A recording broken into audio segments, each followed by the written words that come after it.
Magandang araw sa lahat at pagbati sa ikalawang araw ng ating ALBWW. Bubuksan natin ang ating second workshop day sa craft lecture ni Professor Banaue Miclat-Janssen na susundan ng ating workshop session para kay Jazzmine Joice B. Peña.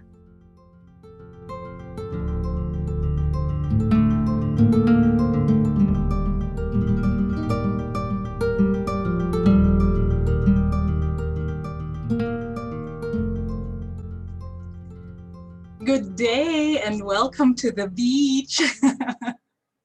Let's have fun with my first craft lecture entitled Supplied Tips Applied. Pre-recorded ito, but I know for a fact that you received a copy of your facilitator's various 10 tips to help you through spoken word, writing, performing, etc. The tips I supplied, if you read them, were more focused on tips in writing from a performer's perspective.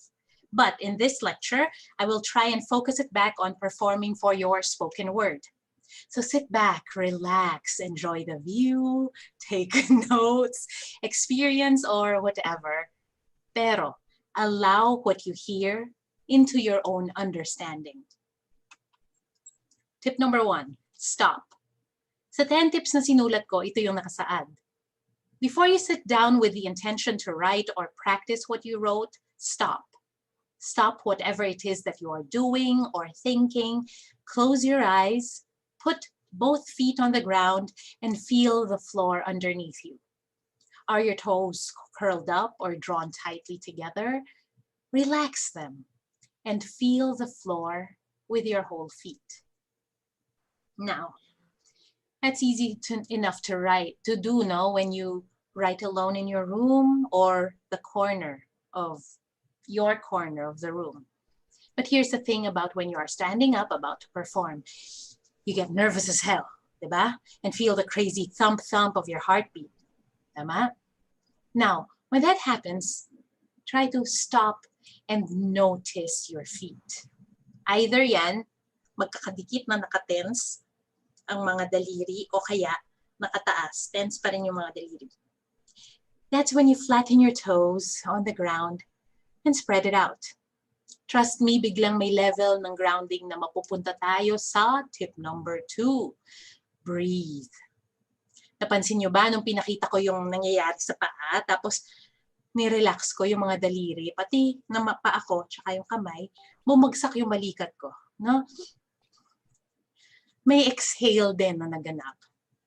Tapos, itong second tip, babasahin ko na lang ng mabilis kasi mas akma din siya sa pagpaperform. Breathe. How often have you noticed yourself holding your breath as you stare blankly into the screen or on that sheet of paper in front of you? As you are about to walk onto the podium, or worse, go up the 3 small steps to be on stage. Here's more. Do you hold your breath when you brush your teeth in the morning or more so at night after a stressful day? If you have not noticed it before, start doing so now. I always tell my acting students that breath is the life source and the life force of the body. It comes as a natural thing, but we also hold our breath as we try to hold on to a thought or an emotion that we think is vital to our next step. Let it go. The thought will remain when you complete your breath. The emotion will be released into the air. As the Swedish proverb goes, sorrow shared is halved, joy shared is doubled. Share your breath. Ay, madam, bawal po. COVID ngayon, paano na? Ang ibig ko lang naman sabihin is gift yourself with a full breath. Inhale and exhale. Ganito. Kapag nakakalimot tayo ng linya during a performance, automatic yan, di ba? Deer in headlights. Pigil yung hininga, tapos ang internal monologue, oh my God, nalimutan ko. Di ba? Tapos, this time, notice that and exhale. Now, when you inhale again, imbis na yung internal monologue ay, ano nang next? Release. Say to yourself, okay, ano na nga ba ang point ko? Okay. Ayun. Babalik yung thought flow. Tapos maitutuloy mo yung sinasabi mo. That's it. Now, tip number 3, look. Look at where you are. When was the last time you saw that dust cloud flying around in the heat? When did you last observe just how brightly your eyes perceive the colors around you? You are alive and your surroundings are alive. Gumagalaw ang puno. See that. Really see it and notice the vibrance of life around you. Isunod natin yan ngayon doon sa breathing after malimutan yung linya. Diba? Kasi pag naghanap kasi diba yung paglimot or sabihin na natin yung distraction during a performance, kahit bumalik na yung linya, yung flow parang nasa ulo mo pa rin. You still tend to be in your head, diba? So when you look, it brings you back to the moment. You have a story, you're performing it to your audience. Di ba, ang performance may balitaktakan ng energy. And you can listen to that. Pero, at baka nabanggit na ito ng unang lecture ni Sir Steve, no? Paano kung ganitong online at wala namang binabalik na energy yung camera? That's when you, tip number 4, listen to your immediate surroundings. What is the energy inside your room or your corner? Ano yung tunog ng electric fan na hindi nyo nakikita? O yung aircon kung meron dyan? May aso bang kumakahol? Meron bang sasakyan na dumaraan? Yung reaction mo or interpretasyon mo sa mga tunog na yan, ang magsasabi kung anong mensahe ang gusto mong kumawala mula sa utak mo. Ang sabi ko dun sa written tips, don't shut them out. Listen to what your monsters are trying to say. And then listen to why they are saying it. More often than not, this will help you to identify why you need to write what you want to write. It may be different from what you are tasked or required to write, but it will serve its purpose for your life exactly as it is supposed to. Sa performance, kung hindi ikaw yung sumulat nung piyesang pinoperform mo, the question still remains, bakit ka naakit sa tekstong yan? Bakit mo siya napili o bakit yan nabigay sa'yo? Listen to what you need. And then, you go to tip number 5, trust. Babasahin ko na lang ulit yung sinulat ko kasi enough said na siya, no? Believe it or not, you know yourself more than anybody else does. You just have to be aware that if you tend to be pessimistic, you are far better than what you think. If you have narcissistic tendencies, then you are not as perfect as you perceive. But you have to know that truth and find security in the fact that the higher power made you exactly as you are, imperfections and all. Because you, as you are now, serve a balance in this life as we live it now. And write from that truth, regardless of whether you write truth, of whether your truth comes in poetic images, fictional characters, or real life events. The truth is you serving your purpose. And then speak that truth when you write.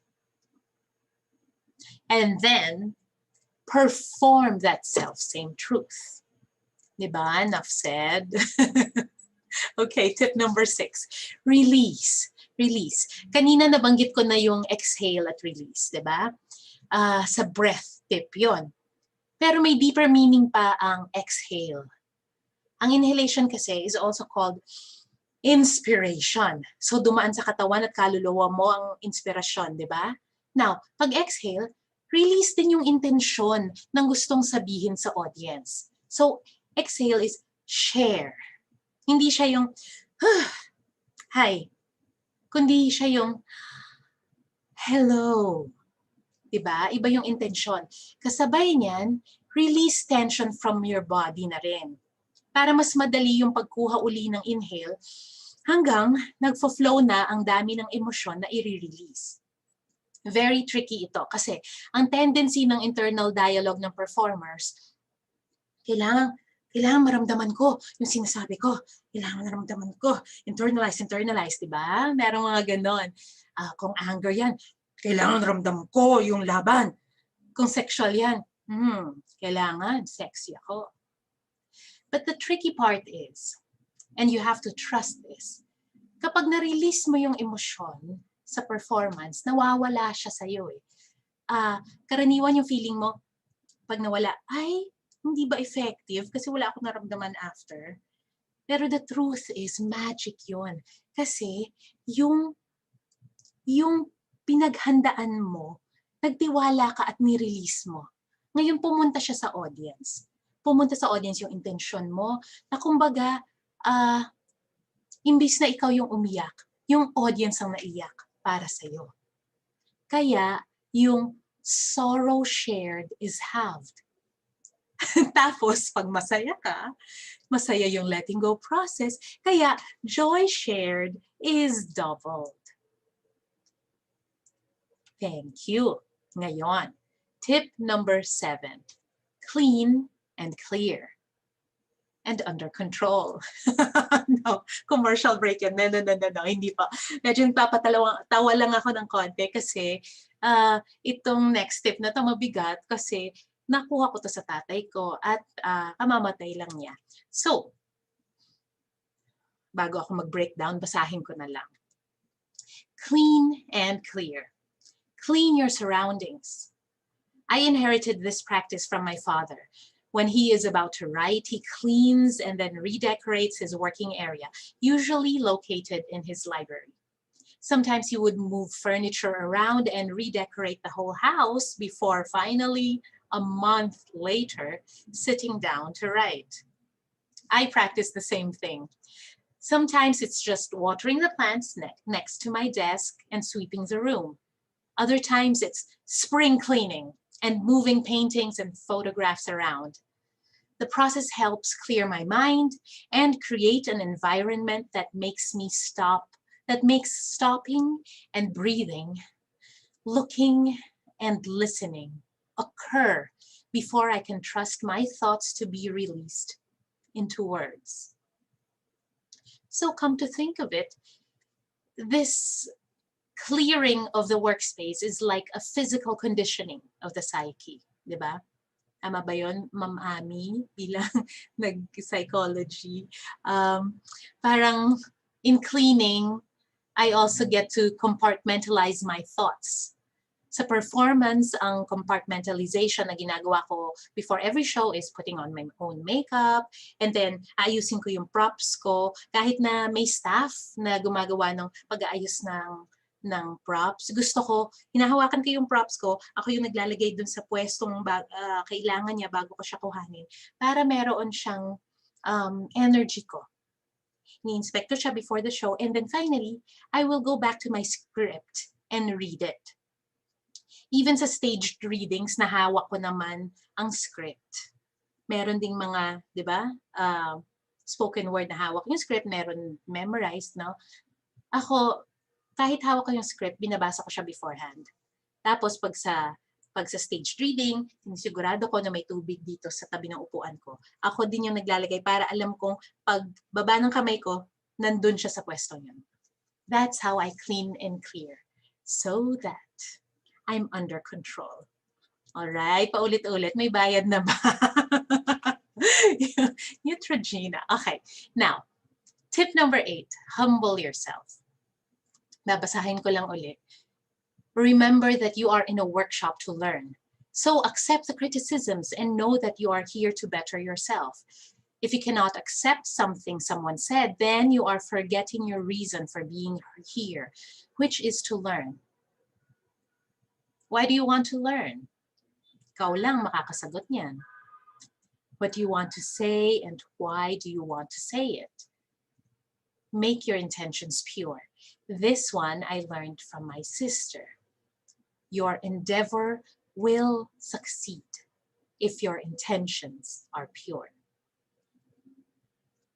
Tip number 9, let go. My mother always reminds me, hayaan mo na, aayos din ang lahat. May mga nakita na tayo by now at may na-moderate na sa inyo, di ba? Listen to the comments and criticisms, but let go of judgment. You did your best and that is enough. Yung mga improvements sa susunod na performance na. Di ba yun nga yung maganda sa live? Kasi eto mababago-bago kapag inuulit. Don't be hard on yourselves. Let go and learn. And think where you are in that moment. Every moment. Finally, tip number 10. Live. If at any point in your life you want to give up on writing, performing, or just plain living, breathe, inhale and inspire, then exhale and release. Stop, look and listen. Daming mga hanash. Observe. Allow yourself to happen. The past few months reminded me to let my son happen. I have been taking care of him since he was a zygote in my tummy, and I sometimes forget that he is becoming more and more capable of taking care of his 9-year-old self. So little by little, I'm watching him own himself while allowing myself to do activities I had neglected in the past few years. And guess what? It gives the both of us peace and happiness. Okay? Now take what you can absorb of this lecture and best of luck in your writing and performance process. Okay, moderation time. See ya.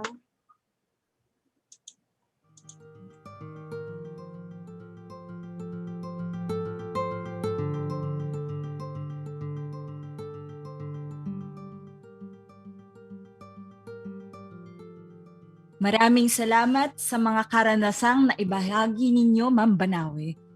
Maaari na ninyong ibukas ang palihan sa pagpapakilala sa ating workshop fellow na magtatanghal ng kanyang naisulat na pyesa. Maraming salamat, Rona. And muli, magandang umaga. I hope nagising kayo ng lecture na iyon. And congratulations kay Hidelin Diaz sa ating unang gold sa Olympics. Anyway, for this morning, let us welcome Jazzmine Joice Peña, a Pisces who journeyed from, and I quote, writing at points of extremes to having the courage to share more of my memories and create new ones that are worth telling. End of quote. Let us welcome Jazzmine's performance of her 2 poems, Hero and The Faceless Man.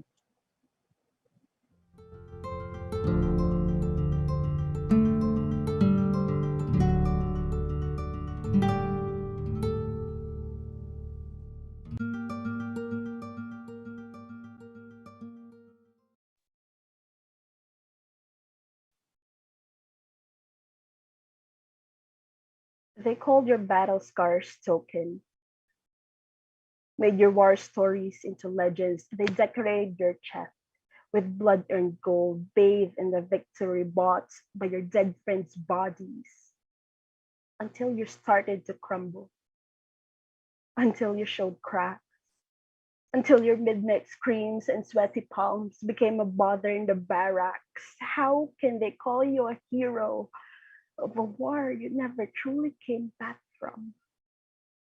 How do they fail to see the museum of skeletons you refuse to bury? All you have become to them is a liability.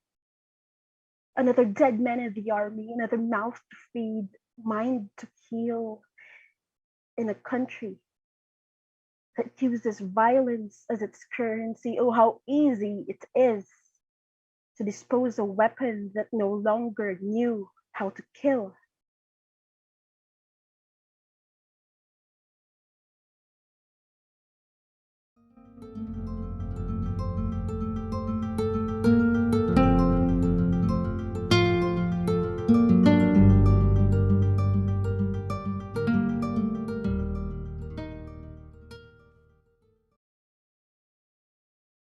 There was a faceless man above my bed. Every time I closed my eyes, he would hover himself over me. Once he got so close, I felt his breath upon my neck, his grip on my wrists, his body, a heavy weight that drowned my lungs, and at times when it feels too much, he would stop,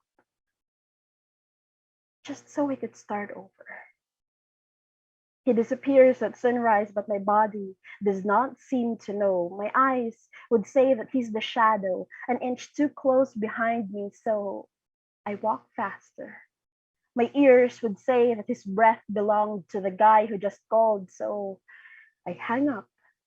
My arms would say that the guy who borrowed my pen at work has the same grip, so I say, I do not have a pen. There was a faceless man above my bed.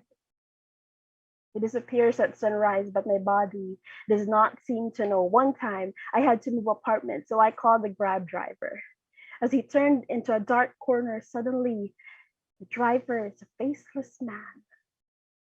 Passenger seat seemed too close. The seat belt felt like hot wire across my chest.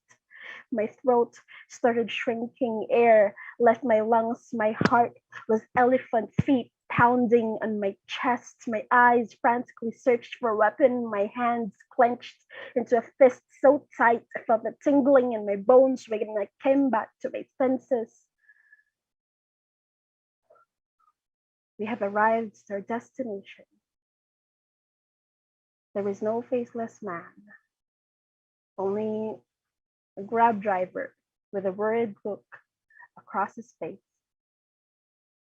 The problem with my trauma is that it disappears at sunrise, but my body does not seem to know.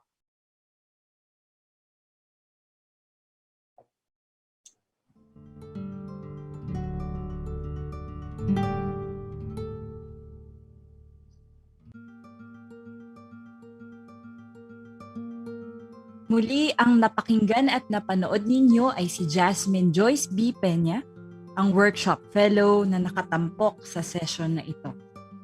Muling tinatawagan si Ma'am Banaue, kasama ang first reactor na si Maria Jhayle Anne-Marie Meer upang simulan ang diskusyon sa session na ito.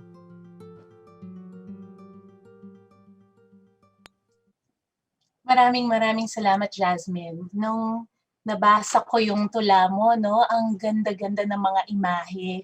And I was looking forward to your performance, and now seeing your performance live, it became more three-dimensional, and I love the expression, the various expressions of your face. So ang ganda-ganda, and I look forward to your replies to the reactions this morning. In the meantime, let us hear our first reactor, Maria Jhayle Anne-Marie Meer. Thank you, ma'am. Hi, Jazz. Napahanga ako nung dalawa mong tula. Sobrang raw niya and sobrang ramdam mo yung pain nung nire-recite mo. And I guess ito yung bunga nung yung confessional aspect nung tula mo. Yung rawness nandoon. Tapos yung The Faceless Man, so parang nako-connect ko siya dun sa discussion din yesterday, no? So thankful na magkasunod sila kasi we couldn't get enough of this type of poems, this conversation. Magkadikit talaga sila yung experience nung kababaihan ng queer community. And ayun, yung nagustuhan ko yung paranoia dun sa The Faceless Man. And kahit nung binabasa ko pa lang siya, nagustuhan ko na din yung mga line cuts. So for example, yung line cut na just so he could start all over again. So may mga ganun na putol na nakaka-elevate nung pain, nakaka-capture nung pain. And nung pinerform mo pa, ano siya, on point, kumbaga. Nagustuhan ko yung interpretation, yung how you delivered yung piece.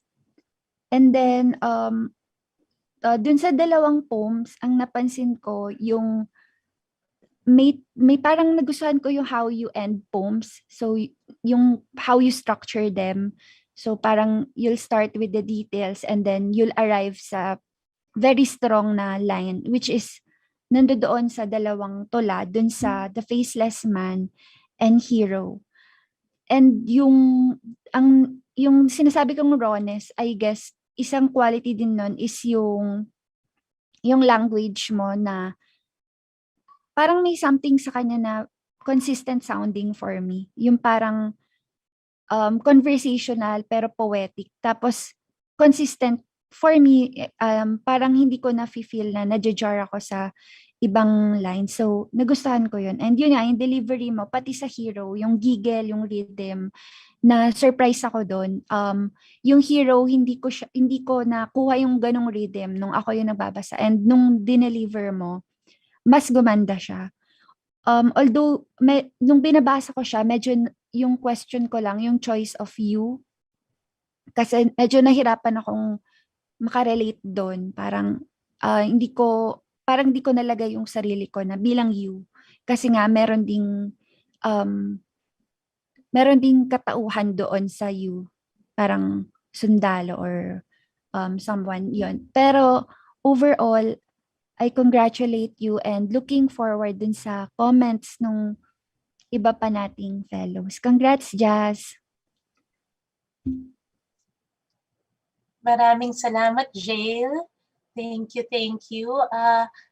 Meron pa bang ibang reactors? In the meantime, pakinggan natin si Jazz. Kumusta, Jazz, yung performance mo na yun ngayon, and ano ang naramdaman mong dumaloy sa'yo, bumiyahe sa katawan mo na hindi namin nakita, pero nakita namin dun sa galaw ng balikat mo at sa konting galaw ng kamay mo, yung pagkabuhay ng buong katawan mo sa pagpa-perform, and we would love to listen to what you have to say about that experience. Yun, po. Parang katulad din nung sinabi ni Ram kahapon, pag nagpa-perform sa stage ko, kasi pag nagpa-perform ako, hindi ko kaya yung parang madaming gestures or hand movements. So, pero dahil nasa stage ako, mas nakikita siya ng mga tao kahit yung konting galaw ng kamay, konting gigil, ganun. Tapos feeling ko yun yung pinaka-struggle na iniisip ko po ngayon dahil ang magpa-perform ako sa harap ng laptop. So kahit manggigil ng konti yung daliri ko, hindi siya makikita. So tapos ang parang pinaka-worry ko kanina is, baka yun nga, parang sakto nga po dun sa sa lecture niyo, kasi naisip ko, parang what if hindi sapat yung facial expression para sa ganitong setup. Pero yun, nakakatawa na it worked. Ganun. Tapos doon po sa comment ni Jhayle na hindi niya masyadong nailagay yung sarili niya dun sa you. Kasi parang itong Hero, nasulat ko siya itong dalawang to lang po ito, nasulat ko siya nung quarantine. Tapos ng mga unang phases ng quarantine, hindi ko alam kung nabalitaan nyo, yung pong nagkaroon sa news na yung lalaki na dating kasama sa army yata, tapos parang nag-amok siya dahil napalibutan siya ng mga ibang mga pulis. Tapos nung parang napatay siya, tapos parang ang sinabi, meron daw siyang war flashbacks. Something, yung ganong balita. Ayun, si Winston Naragos. Yun. Tapos nung nakita ko yun, parang sobrang naapektuhan ako noon. Parang so pagkatapos ng lahat ng ginawa niya,